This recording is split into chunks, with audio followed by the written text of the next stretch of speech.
जो दिन तेरी बीजी बाटी जल्दी बता दे का है बोले फिर अरे हमर पुआ कमाची पुआ रलिया जू हां मुंह गईली अरे बाबू सारा बिना हमार धंधा टाइम बे ना आता मैं ऑर्डर आता अच्छी फुआ मर गई तोर फुआ मर गई तो हम क्या मतलब रे अरे तोरे बारे में तो हरदम हाल चाल पूछते रहिए पूछा तो है ना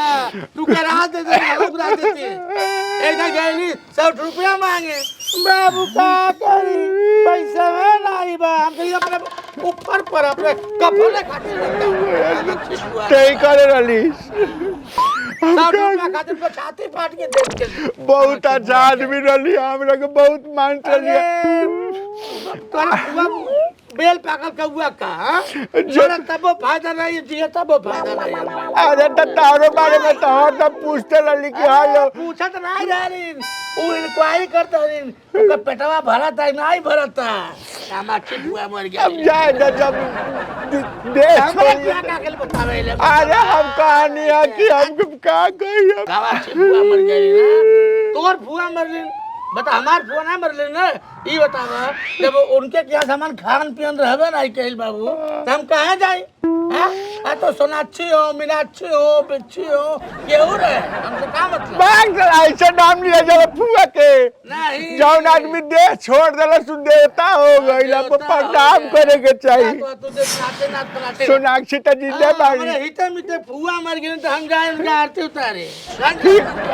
ठीक बात तो तारो किया केहू मुई तो हमरा से मत कहे आइया मेरा हमारे पुड़िया बची हमार रे ते जो अरे कुकुर कहीं काहे भगवान फुआ मर गई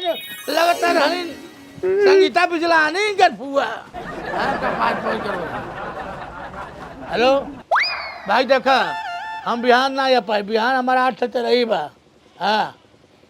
ऐसा करे तो बिहार डेट टार दे हम तेरे एक डेट ना चार पाए एडवांस बुकिंग में पैसा ले ले बाटी मर दे हेलो हाँ ऐसे बिहान ते रही है बिहान ऐसा करे कि बिहान हमारे दूसरे काम पे जाएगा हाँ तेरे एक डेट टार दे 2 दिन बाद तेरे करा हेलो हाँ अच्छा 6 महीना बाद पहले लड़का पैदा हुई तो कर 27 बुझाई अरे सारे तो का कैसे पता चल के लड़का 27 में पड़ी रहे अच्छा ते ही बाप है तो क्या अनुमान बा चल ठीक है पेटवा एकदम गैस भर गया फूल के एकदम से गुब्बारा हो गया खाए के मन नहीं करता क्या करी लेकिन मना नहीं करता लेकिन हमारा करेवा नहीं मारा था भूख से लगी जाता ए जलेबिया का हाजी का